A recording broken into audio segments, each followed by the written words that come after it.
ರಾಜ್ಯದಲ್ಲಿ ಜೆಡಿಎಸ್ ಕತೆ ಮುಗಿದಿದೆ ಅಂತ ಕಾಂಗ್ರೆಸ್ ನಾಯಕರು ಪದೇ ಪದೇ ಹೇಳ್ತಾ ಇದ್ರು. ಹೀಗಾಗಿ ಸಿಟ್ಟಿಗೆದ್ದಿರುವಂತಹ ಕುಮಾರಸ್ವಾಮಿ ಜೆಡಿಎಸ್ ಪಕ್ಷವನ್ನ ಮುಗಿಸೋಕೆ ಯಾರಿಂದಲೂ ಸಾಧ್ಯವೇ ಇಲ್ಲ ಅಂದಿದ್ದಾರೆ.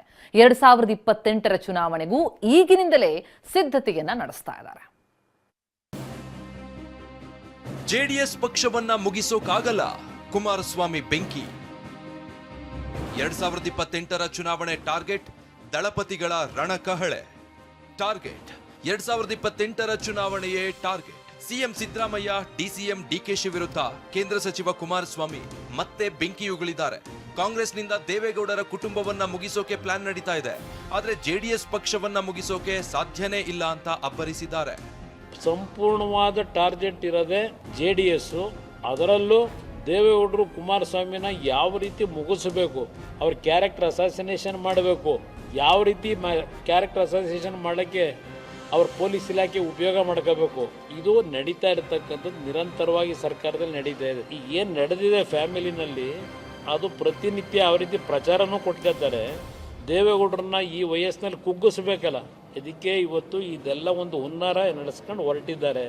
ಸಿದ್ದರಾಮಯ್ಯನವರು ದೇವೇಗೌಡರ ಜೊತೆ ಬೆಳೆದು ಪಾಪ ಅವ್ರಿಗೆ ಕೊಟ್ಟಿರ್ತಕ್ಕಂಥ ಒಂದು ದೊಡ್ಡ ಕೊಡುಗೆ ನಾವು ಯಾರು ಜೀವನದಲ್ಲಿ ಮರೆಯಕ್ಕೆ. ಬಿಜೆಪಿ ಜೆಡಿಎಸ್ ಮಧ್ಯೆ ಯಾವುದೇ ಗೊಂದಲ ಇಲ್ಲ. ಜಿಬಿಎ ಚುನಾವಣೆ ಮೈತ್ರಿ ಬಗ್ಗೆ ಚರ್ಚಿಸಿಲ್ಲ ಎಂದ ಎಚ್ಡಿಕೆ.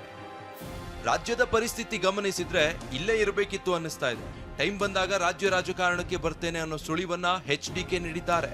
ಬಿಜೆಪಿ ಮತ್ತು ಜೆಡಿಎಸ್ ನಡುವೆ ಯಾವುದೇ ಗೊಂದಲ ಇಲ್ಲ ಅಂತ ಕೇಂದ್ರ ಸಚಿವ ಎಚ್ ಡಿ ಕುಮಾರಸ್ವಾಮಿ ಹೇಳಿದ್ದಾರೆ. ಮೈಸೂರಲ್ಲಿ ಮಾತನಾಡಿದ ಅವರು, ಜಿಬಿಎ ಚುನಾವಣೆಯಲ್ಲಿ ಮೈತ್ರಿ ಬಗ್ಗೆ ಯಾವುದೇ ಚರ್ಚೆ ಆಗಿಲ್ಲ ಅಂದ್ರು.